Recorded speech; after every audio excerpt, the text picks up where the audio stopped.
하나님을 찬양합니다. 오늘은 세 번째로 버가모 교회에 대한 예수 그리스도의 계시의 말씀입니다. 이 말씀을 들을 때 성령님의 역사하심으로 저와 여러분의 심령이 뜨거워지기를 기도드립니다. 첫 번째로 에베소 교회는 주제가 사랑이었다면 지난주에 서머나 교회에서는 고난이 주제였습니다. 오늘 버가모 교회의 주제는 진실입니다. 신실이라고도 할 수 있는데, 그러나 사실 구체적인 내용은 진실한 말에 있습니다. 진실한 말, 어떤 말이 진실한 말이고 어떤 말이 거짓된 말인지 우리는 잘 분별해야 할 것입니다. 말만 들어서는 분별할 수가 없습니다. 그래서 그 기준은 하나님의 말씀에 비추어 보아야 합니다. 말이란 것이 사람들이 주고받는 대화의 도구이긴 하지만 사실 말에는 생명력이 있습니다. 그래서 말 한마디에 사람이 살기도 하고 말 한마디에 사람이 죽기도 합니다. 이런 얘기를 하려면 한이 없는데, 전에 제가 말에 대해서 우리 여러 차례 말씀한 적이 있습니다. 혹시 아직 말에 대한 듣지 못하신 분이 계시면 나중에 특강의 시간을 통해서 여러분 한번 꼭 듣게 되기를 바랍니다. 말 한마디에 천냥빚을 갚는다고도 하지 않았습니까? 그래서 말에는 힘이 있습니다. 힘은 능력입니다. 그래서 말은 그냥 말이 아니라 말은 생명력이 있고 힘이 있는 것입니다. 오늘 버가모 교회에 주신 그리스도 계시의 말씀을 통해서 우리에게 주시는 하나님의 메시지를 듣고 오늘 저와 여러분이 변화된 삶을 살 수 있기를 다시 한번 기도드립니다. 세 가지로 말씀을 나눕니다. 첫째로 버가모 교회의 칭찬의 말씀이 있습니다. 버가모 교회 성도들은 어려운 시기를 견뎌냈습니다. 그때 당시 로마 황제를 숭배하라는 칙령이 내려지자 그들은 용감하게 신앙을 지켰습니다. 그리스도만이 나의 주님이시다. Jesus is my Lord. 그것을 고백하고 외쳤습니다. 오늘 우리도 다 그런 고백을 하지만 우리는 잡혀가진 않습니다. 근데 그때는 그 말을 하면 잡혀갑니다. 타락을 받습니다. 심지어는 목숨을 잃기도 합니다. 서머나 교회는 홀리갑 감독이 순교했던 것처럼 우리 버가모 교회는 안디바라고 하는 증인이 있었습니다. 안디바에 대해서는 잘 알려진 바가 없습니다. 성경 어디에도 이분이 어떤 사람인지 알 수가 없지만 그냥 그 이름을 통해서, 원래 헬라말로 안디 하면 반대하다 또는 대신하다 이런 뜻이 있다고 하는데, 그리고 바는 원래 아버지, 파스라고 하는 것의 단축형으로 쓰곤 했습니다. 그래서 안디바라는 뜻은 아버지를 대신한 사람이다, 이런 의미를 갖고 있습니다.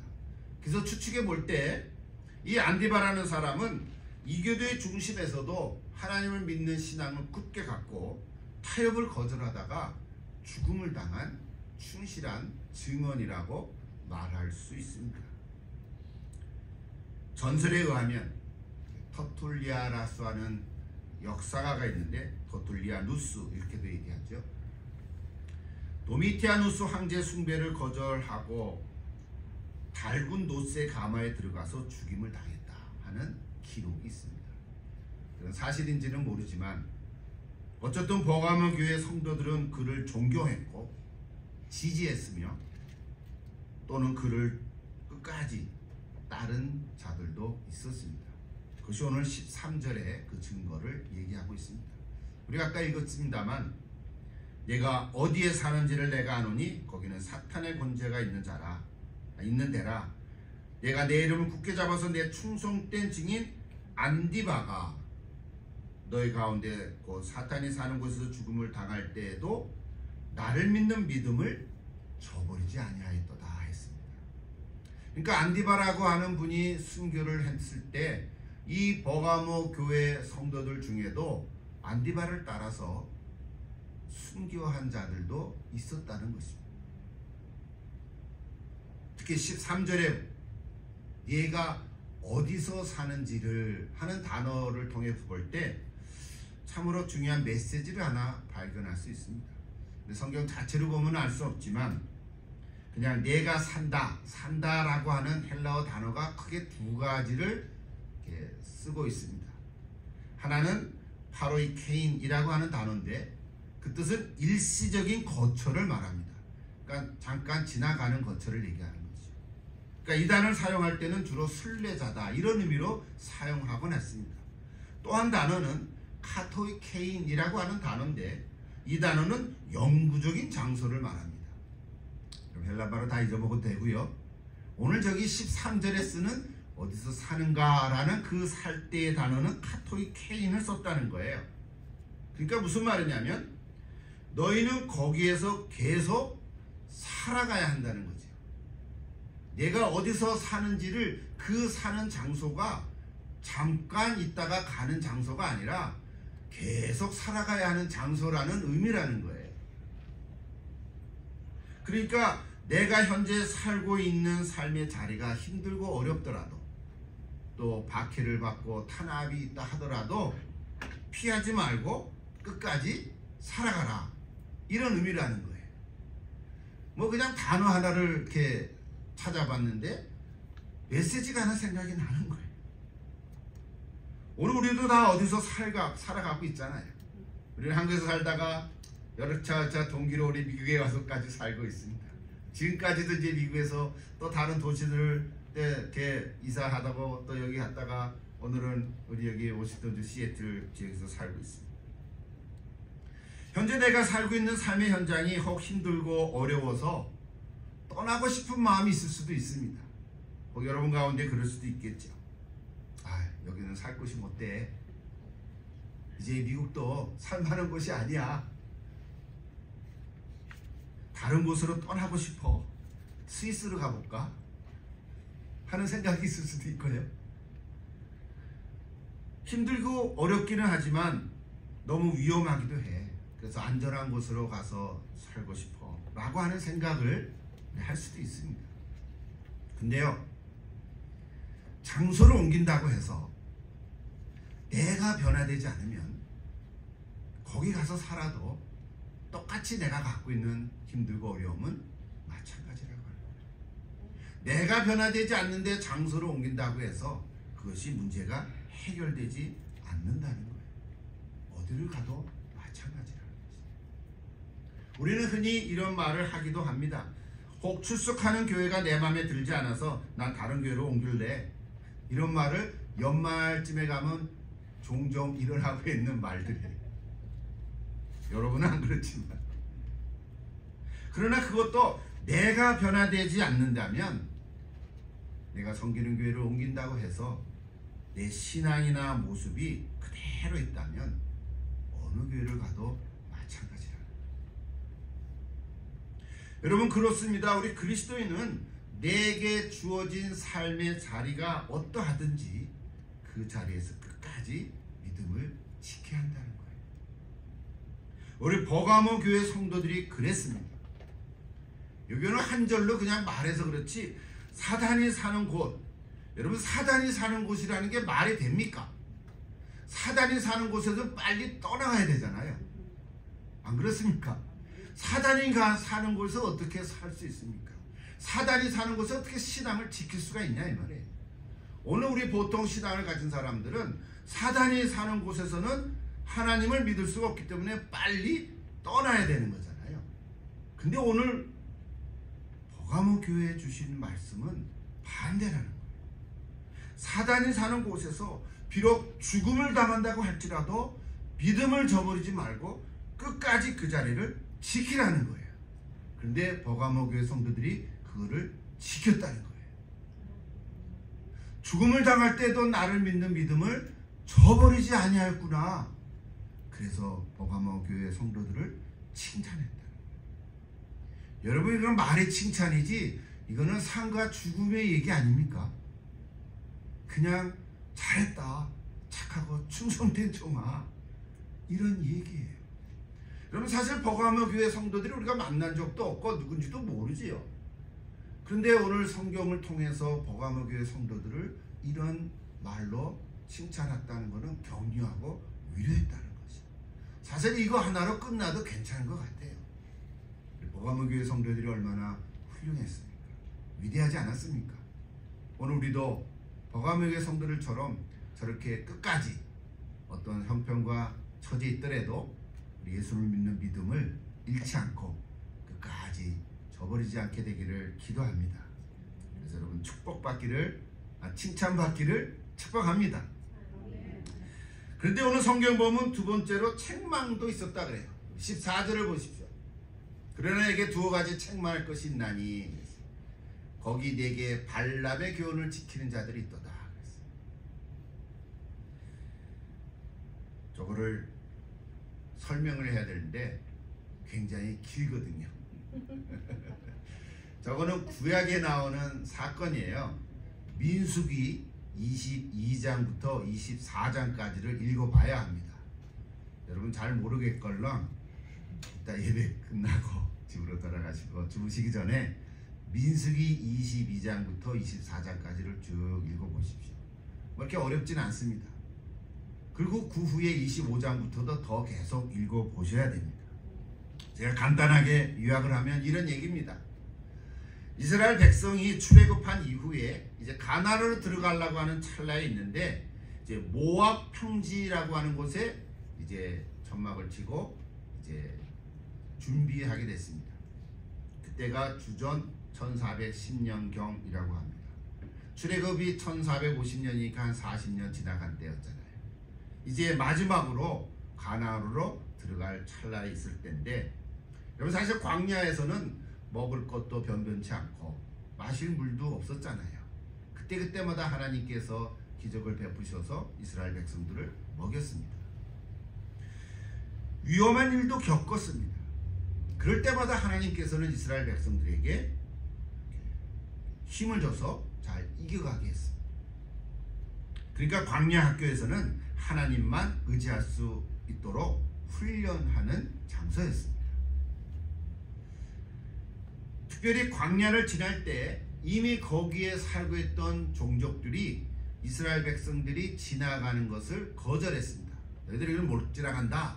그런 때가 여러 번 있었는데 그럴 때마다 이스라엘 백성들이 너희들하고 싸울 생각 없어. 우리 그냥 지나만 갈게. 그냥 얌전히 지나만 갈게. 건드리지 않을게. 그래도 그 종족들은 반대를 하고 거절을 했어요. 그럴 때마다 하나님께서는 이스라엘 백성들에게 힘을 줘서 그 민족들을 다 이기게 했습니다. 예를 들면 에돔 왕 때도 그랬고요. 아모리 족속도 그랬고 암몬 족속도 그랬어요. 근데 이제 마지막 모압 평지에서 모압도 그랬다는 거예요. 이 모압 왕 이름이 발락이었는데 이제 마지막 장애물이라고 볼 수 있죠. 사실 발락 왕은 두려웠습니다. 왜냐하면 홍해를 가르고 광야로 나와서 또 그 주변에 사는 많은 종족들을 다 쳐서 이기는 소식들을 다 듣고 있었지 않았겠습니까? 그러니까 모압 왕 발락은 겁을 먹었어요. 그래서 이 발락 왕은 어떻게 했냐면 주술사인 부올의 아들 발람에게 사신을 보내서 발람이여 우리한테 와서 저 이스라엘 백성을 저주해라. 저주하는 말을 하나 해라. 한마디 해라. 그러면 우리가 살해를 하겠다. 금과 은을 주겠다. 이렇게 제안을 했어요. 근데 그 소식을 들은 발람이 처음에는 그 제안을 듣고 뭐야? 그러다가 내가 하나님께 물어보겠나라고. 근데 하나님께 물어보니까 하나님 뭐라고 말씀하셨냐면 너는 가지도 말고 이스라엘 백성을 저주하지도 말고 그들은 내가 복 있는 자로 택한 백성이다. 이렇게 분명하게 말씀을 하셨어요. 그 말씀을 들은 발람이 이제 거절을 하자 이 발락 왕이 포기하지 아니하고 두 번 또 가서 얘기했어요. 진짜로 와서 저주 한마디만 해라. 그러면 내가 너를 존귀하게 하겠다. 아주 명예롭게 하겠다. 상당한 은금을 주겠다. 회유를 했어요. 그래도 발람이 듣지 않으니까 세 번째 와서 또 그렇게 물었어요. 근데 이때는 하나님께서 가라. 그러나 발람 너는 내가 하는 말만 해라. 이렇게 하고 가라고 그랬어요. 발람이 아침에 나귀를 타고 가는데 갑자기 나귀가 길에서 벗어나서 밭으로 들어가 버린 거예요. 그래서 발람이 채찍질을 하자 이 나귀가 그 발람 발밑에 그냥 딱 앉아가지고 꼼짝을 안 하는 거예요. 그래서 발람이 이제는 지팡이를 막 때렸어요. 그때 나귀가 입을 열어서 주인이여 왜 나를 칩니까? 내가 주인한테 뭘 잘못했습니까? 하고 말을 하는 거예요. 발람이 얼마나 깜짝 놀랬겠습니까? 나귀가 말을 하니까. 그럴 때 하나님께서 이 발람의 눈을 열어서 나귀 앞에 칼을 든 검을 든 하나님의 사자, 천사가 거기 있는 것을 보게 됐어요. 그래서 그 광경을 보니 발람이 아이고 내가 그냥 돌아가겠다. 그랬는데 하나님께서는 가라. 가되 내가 하는 말만 해라. 이렇게 하고 발람이 발락 왕 앞에 섰습니다. 발람이 발락 왕 앞에 서서 이제 일곱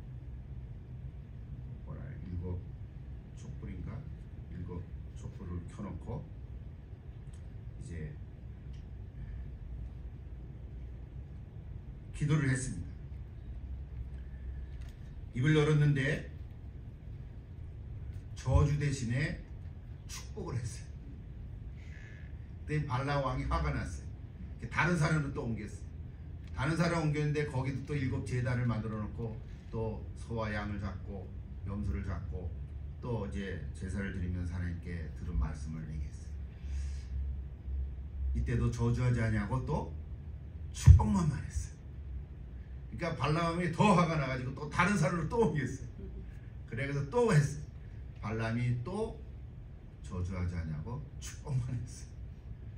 발람 왕이 이제는 그냥 화가 머리끝까지 나가지고 마지막으로 다른 산으로 옮겼는데 여전히 발람이 축복만 했어요. 여기까지 하면 참 좋았는데 문제는 그 다음에 일어났습니다. 민수기 25장 이후를 쭉 보면 발락 왕이 요청한 대로 이스라엘 백성들을 저주하는 말은 하지 않았지만 이스라엘 백성들을 어떻게 무너뜨릴 수 있는, 좌절시킬 수 있는 방법을 하나 가르쳐줬어요. 그래서 발락 왕이 그대로 했는데 그래서 음식을 차리고 맛있는 음식을 차려놓고 오늘도 맛있는 음식을 차려놔서 지금 코에 냄새가 나죠? 이거는 녹음하지 마시고 자꾸 춤샘이 나와가지고 지금 저도 너무 맛있는 걸 여러분 준비하십니다. 음식을 차려놓고 또 춤추는 여인들을 불러다가 잔치를 했어요. 여러분 광야 생활을 해서 만나만 먹다가 이 구운 양고기 냄새를 맡고 향수를 뿌린 여인들의 웃음소리에 그만 이스라엘 백성들이 꼬박 넘어가 버리고 말았어요. 그래서 행음을 하게 됐고 우상을 섬기게 됐고 그래서 이스라엘 백성들은 하나님의 진노로 멸망하게 됐습니다. 그것을 바알 부올의 사건이다 이렇게 얘기를 합니다. 그때 죽은 자가 24,000명이라고 합니다. 그래서 성경은 비록 발람이 대놓고 이스라엘을 저주하지 않고 축복은 했지만 그 마음속에 그리고 궁극적으로는 발람 왕에게 헛된 것을 가르쳐줘서 이스라엘 백성들이 어려움을 당하게 됐습니다. 그래서 성경은 발람을 사특한 거짓말이라고, 즉 거짓 선지자로 불려지게 됐습니다. 여기까지 얘기해요.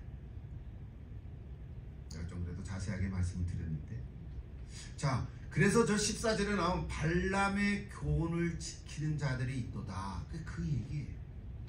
발람이 발락 왕을 가르쳐서 이스라엘 자손 앞에 걸림돌을 놓아 우상의 제물을 먹게 하였고 또 행음하게 하였느니라. 이것이 지금 그리스도께서 버가모 교회 성도들에게 주시는 책망이었어요. 여기까지는 우리가 다 성경을 보면 이해할 수 있어요. 오늘 우리에게 주신 메시지는 이거예요. 이거 하나를 여러분 잘 들어보시죠. 생사가 달린 문제에서는 하나님을 우리가 믿고 신뢰를 하지만 먹고 사는 문제 같은 것에서는 우리가 그렇게 하지 못하는 경우가 있다는 거예요. 왜 이 발람이라는 복잡한 구약의 사건 이야기를 지금 요한계시록에 버가모 교회에 주시는 메시지에 인용을 하고 꺼냈을까? 버가모 교회 성도들이 발람의 교훈을 배운 건 아니잖아요. 발람이라고 하는 것은 구약의 주전 1410년에 이제 가나안으로 들어가기 전에 모압 평지에서 일어난 구약 이스라엘 백성들이 겪은 사건이었단 말이에요. 그 사건을 오늘 버가모 교회 성도들에게 적용하면서 너희들이 이 발람의 가르침을 나타냈다고 그 교훈을 지켰다는 거거든요. 근데 그 교훈이 뭐냐는 말이에요. 이제 민수기를 읽어보면 제가 아까 짧게 요약한 그런 얘기들이지만 오늘 우리에게 적용되는 우리의 말로 하면 이게 뭐냐는 말이에요. 이거를 우리는 들어야 한다. 자, 버가모 교회 성도들은 일단 박해를 받았지만 끔찍도 하지 않았죠. 사탄에 있는 곳에 있는데도 불구하고 믿음을 지켰다는 거예요. 그래서 안디바와 같은 순교자도 나왔어요. 근데 문제는 뜻밖의 상황에서 일어난 거거든요. 예를 들면 이렇게 표현할 수 있어요. 근사하게 차려입은 어떤 사람들이 와가지고 그 버가모 교회 성도들에게 여러분 너무 어렵게 신앙생활을 합니다. 스스로를 엄격하게 하십니까? 그거는 그렇게 하되 여러분의 일상생활 속에서는 그래서 주변의 다른 사람들과 같이 사이좋게 지내야 하지 않겠습니까? 늘 밉상스러운 사람으로 살 수는 없지 않겠습니까? 주변에 예수 믿지 않는 사람들이 예수 믿는 사람들을 욕하고 비난하고 이런저런 얻는 얘기로 막 이렇게 비난을 합니다. 여러분이 도덕군자가 돼 주변 사람들을 계속 거북하게 만들어낸다면 그것이 과연 그리스도인의 삶의 모습이라고 할 수 있겠습니까? 이렇게 유혹하는 거예요. 회유하는 거예요.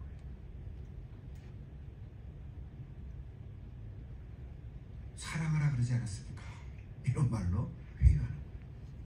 그런데요, 여러분 이것은 사탄의 거짓말입니다. 우리의 말과 내가 살아가는 방식을 분리시키려는 계략이에요. 우리가 예배 시간에서 하는 믿음의 고백과 실제 나의 일상 삶의 현장에서 살아가는 행동의 모습을 나누려고 하는 사탄의 유혹이라는 거예요. 내가 가지고 있는 믿음과 일상생활에서의 모습이 일치해 가야 된다는 거예요. 우리가 예수님처럼 100%는 하지 못해도 나눠줘서는 안 된다는 거죠. 주일날 우리가 하나님께 예배드리고 믿음으로 고백하면서 일상생활의 월요일부터 토요일날까지의 삶이 전혀 다른 모습이라면 그래서 하나님께서는 칭찬할 수 없다는 거예요. 아무리 버가모 교회 성도들이 힘들고 어려운 형편에서 탄압을 받으면서도 믿음을 지켰다고 하더라도 일상생활에서 그 믿음의 연속성을 갖지 못한다면 그것은 책망받을 일이라는 거예요.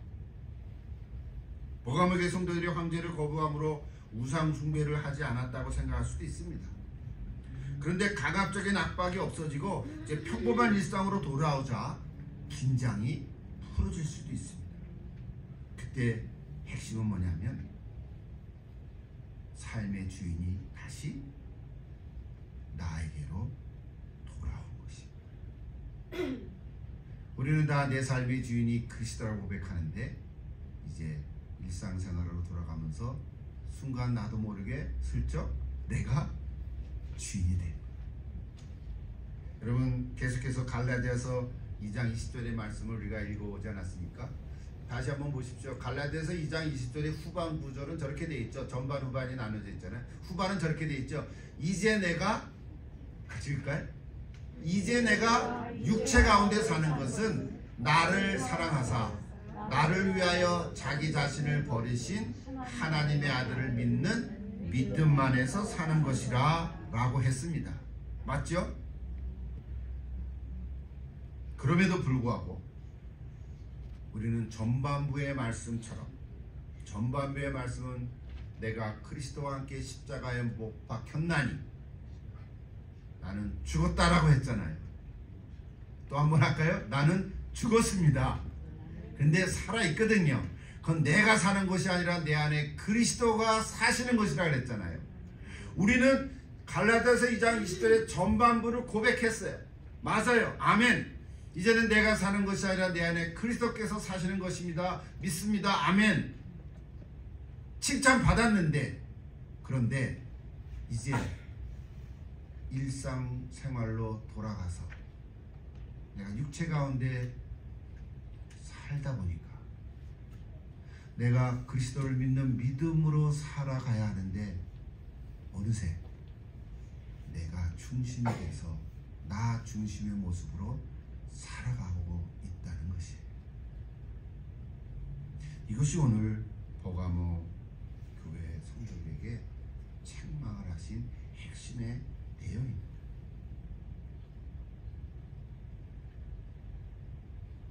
내가 주인이 돼서 살아가도 되지 않겠냐 라고 하는 것이 사탄의 계획이고 사탄의 속임수입니다. 사랑하는 성도 여러분, 오늘 우리는 믿음 생활을 잘 해가고 있습니다. 우리가 예수 중심의 삶으로 살아가는데, 그래서 어렵고 위기적인 상황 가운데서도 그런 믿음을 지키며 살아가지만 혹 나의 일상생활의 삶 속에서는 내 중심으로 살아가고 있지는 않은지 점검해 보라고 합니다. 어쩌면 고난 가운데서 믿음을 지키는 것이 더 쉬울 수도 있습니다. 아니, 굉장히 어려운 일이지만 일상생활 가운데서 내 중심이 아니라 그리스도 중심으로 살아간다는 것이 더 어려울 수도 있다는 얘기예요. 이것이 사탄의 유혹이고 이것이 사탄의 거짓말인 것입니다. 이것이 발람의 교훈이라는 거예요. 발람의 교훈은 하나님 말씀에 자신의 생각을 추가한 거예요. 하나님 말씀에 세상의 말을 섞거나 다른 사람의 달콤한 말을 첨가하기 시작하면 진실한 말에서 멀어지기 시작하는 것입니다. 그래서 오늘 첫 번째로 우리에게 주시는 하나님 메시지는 내 안에 어떤 종류의 말이 나를 다스리고 있는지를 다시금 점검하라는 것입니다. 오늘 저 여러분 다 하나님께로부터 오는 말씀이 있습니다. 또 동시에 세상으로부터 오는 말도 있고 다른 사람으로부터 오는 말도 있습니다. 이 세 가지가 다 섞여 있지만 어떤 말이 나를 다스리고 있는가? 여전히 하나님의 말씀이 나를 다스리고 있는지, 내가 나를 다스리고 있는지 점검해 가라는 메시지입니다. 일상생활의 삶 속에서 하나님의 말씀이 제1순위가 되어야 할 줄로 믿습니다. 여러분 꼭 그렇게 다시금 회복할 수 있기를 바랍니다. 15절에 보면 발람의 교훈 외에 니골라당이라고 하는 것이 하나 더 나옵니다. 니골라당.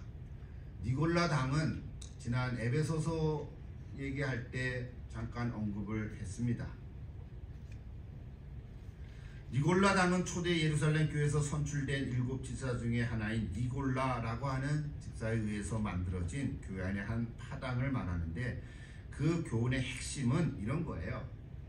다 다시 얘기할 수는 없는데 핵심은 한 가지, 인간의 구원에 있어서 니골라당은 영혼과 육체를 분리해서 주장을 합니다.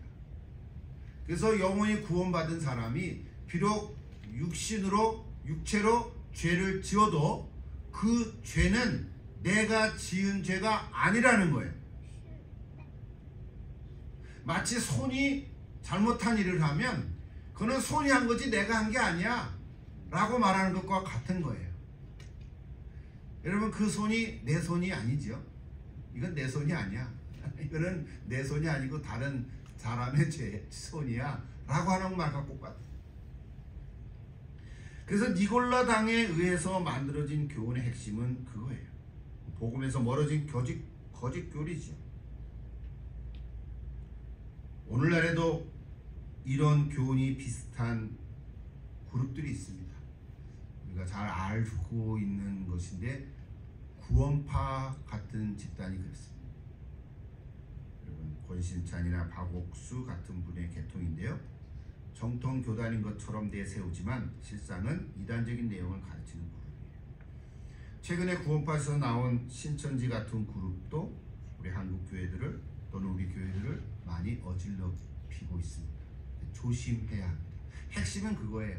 내가 육신으로 짓는 죄는 이거는 구원하고는 관계없어. 그래도 지어도 돼 라고 하는 생각이에요. 그러니까 내가 영원으로 구원받았으면 내가 영원으로 짓는 죄는 아니라는 거예요. 그래서 이걸 분리하는 거가 조심스러운 얘기예요. 잘 분별해야 됩니다. 그 영적 분별력의 기준은 하나님 말씀에 있습니다. 그래서 하나님 말씀에 우리가 전념해야 돼요. 그래서 오늘 보가모 교회에 주신 예수님의 말씀은 회개하라고 16절에 이야기하고 있습니다. 그래야지 하냐면 내가 네게 속히 가서 내 입의 검으로 그들과 싸우리라 그랬어요. 내 입의 검은 무엇을 말할까요? 말씀이지요. 12절에 버가모 교회 사자에게 편지하라고 하면서 그리스도의 모습을 좌우의 날선 검을 가진 이라고 묘사했습니다. 좌우의 날선 검을 가진 이, 예수 그리스도의 모습을 저렇게 표현한 것은 버가모 교회에 아주 적절한 말씀이에요. 히브리서 4장 12절에 보면 하나님의 말씀은 살아있고 활력이 있어 좌우의 날선 어떤 검보다도 예리하여 그런 표현을 썼습니다. 좌우의 날선 어떤 검은 하나님의 말씀을 의미하죠. 그래서 우리의 혼과 영과 관념과 골수를 찔러 쪼개기까지 하고 우리의 마음과 생각을 판단한다고 했습니다. 여러분, 사탄의 거짓말을 이길 수 있는 방법은 오직 하나님의 말씀뿐입니다. 예수님도 시험을 받을 때 하나님 말씀으로 이기셨던 거죠. 우상숭배와 행함을 물리칠 수 있는 길도 오직 하나님 말씀뿐입니다. 그리고 발람의 교훈과 니골라당의 교훈을 분별할 수 있는 능력도 우리 하나님 말씀이 기준이 되어야 합니다. 말씀을 마치면서 디모데전서 4장 13절에 저런 구절이 있어요. 내가 이를 때까지 읽는 것과 권하는 것과 가르치는 것에 전념하라. 사도 바울이 디모데에게 주시는 말씀이죠. 말씀에 전념하라. 또 디모데전서 6장 3절에 보니까 누구든지 다른 교훈을 하며 바른 말 곧 우리 주 예수 그리스도의 말씀과 경건에 관한 교훈을 따르지 아니하면 따르지 말라. 전의 번역을 보면 창념치 말라고 되어 있더라고요. 창념이라는 단어로 저는 함수해요. 창념이라는 단어가 어렵지요. 근데 창념이라는 단어는 어떤 부분에 집중하라 그런 뜻이에요. 여러분, 우리는 하나님의 말씀에 전념하고 창념할 수 있기를 바랍니다. 온 마음과 생각을 말씀에 집중하는 것입니다. 그래야하면 사탄의 거짓말과 속임수에 넘어가지 않고 잘 분별할 수 있을 줄로 믿습니다. 마지막으로 17절에 보면 그리스도께서 주신 약속이 있는데요. 한번 다시 읽어볼까요? 귀 있는 자는 성령이 교회들에게 하신 말씀을 들을지어다. 이기는 그에게는 내가 감췄던 만나를 주고 또 흰 돌을 줄 터있는데 그 돌 위에 새 이름을 기록한 것이 있나니 받는 자밖에는 그 이름을 알 사람이 없느니라. 사실은 버가모 교회의 마지막에 주시는 말씀인데 저 한 절 갖고도 1시간을 설교할 수 있는 내용이에요. 근데 지금 이제 2, 3분에 끝내야 되잖아요. 무엇을 약속했다고요? 두 가지. 하나는 감췄던 만나를 준다. 또 하나는 흰 돌을 줄 텐데 그 돌 위에 새 이름을 기록한 흰 돌을 줄 것이다. 저게 뭘까? 간략하게 얘기하면 여러분 만나는 뭔지 알잖아요. 만나는 광야에서 이스라엘 백성들이 하나님께서 주신 양식이죠. 그러니까 여러분 사실은 만나는요 이 땅의 식물이 아니었어요. 이 땅에서 뭐 재배를 하거나 갖고서 얻은 식물이 아니란 말이에요. 만나는 하나님을 통해서 주신 양식이에요. 하나님을 통해서 주신 양식이에요. 그러니까 감추었던 만나라는 건 뭐냐면 요한복음 6장에 보면 예수님이 주시는 생명 양식이라고 말할 수 있어요. 요한복음 6장에 만나를 먹은 이스라엘 백성들에게 너희가 이거는 모세가 준 것이 아니고 하나님께서 주셨다 그랬거든요. 하늘 양식이라는 거예요. 근데 이게 감췄던 만나는 마지막에 예수님을 통해서 우리에게 주시는 영생의 말씀입니다. 생명이에요. 예수님이 주시는 생명 양식입니다. 요한복음 6장 35절에도 보면 나는 생명의 떡이다. 그런 말씀을 주셨어요. 그러므로 감추었던 만나는 생명 나무의 열매와 연결되어 있다고 볼 수 있고요. 에덴 동산에서 쫓겨난 후에 이 감추었던 생명나무의 열매를 다시 먹을 수 있는 것과 연결해 볼 수 있습니다. 요한계시록 22장 2절과 14절과 19절에서는 저 생명나무의 열매를 우리에게 허락하신다는 구절들이 있습니다. 영생하도록 주셨던 생명나무의 열매, 그것이 바로 하나님의 생명이고 그리스도의 생명입니다. 그것을 약속해 주셨다. 오늘 저러분이 다 이런 놀라운 예수님의 생명 양식을 먹고 있는 줄로 믿습니다. 두 번째는 흰 돌이었죠. 흰 돌이란 재판에서 원래 무죄를 상정하거나 축제의 촛대권으로 사용했다는 거예요. 흰 돌이. 근데 그때 당시 버가모 교회 성도들은 소유를 박탈당하고 터전이 없어서 오히려 검은 돌과 같은 취급을 받았었는데 이기는 자들에게는 흰 돌을 준다고 하는 그 말은 버가모 교회 성도들 들을 때는 뭔지를 분명히 아는 거예요. 흰 돌을 준다. 이거는 부활하신 예수님의 약속을 흰 돌로 표현한 것인데 그 돌 위에 새겨진 이름, 그건 바로 구원받은 사람들의 이름일 거라고 봅니다. 그래서 그 돌 이름은 받는 사람만이 아는 거예요. 나만이 아는 거예요. 아는 자만 아는 거예요. 아무리 알아라 그래도 알 수가 없는 거예요. 이거는 비밀에 속하는데 비밀이 아닌 비밀인 거지. 구원받은 사람만이 아는 새로운 피조물이 된 그런 새로운 이름인 줄로 믿습니다. 오늘 보가모 교회 성도들에게 주신 이 약속은 모든 교회들에게 주셨다고 그랬어요. 여러분, 이 세대를 살아가는 저와 여러분에게도 죽을 것만 같은 상황 속에 있는 어려움이 있을 수 있더라도 예수를 믿는 믿음을 저버리지 않음과 동시에 제가 오늘 설교를 준비하면서 이 메시지가 저에게는 은혜가 됐어요. 일상생활 속에서도 가능하면 내 중심으로 살지 아니하고 그리스도의 중심으로 살아가도록 영속성을 갖고자 하는 것. 우리가 주일에는 그래도 찬송하고 기도하고 예배드리니까 그래도 나 중심을 다 내려놓고 예수님 중심으로 예배드리고 고백하지 않습니까?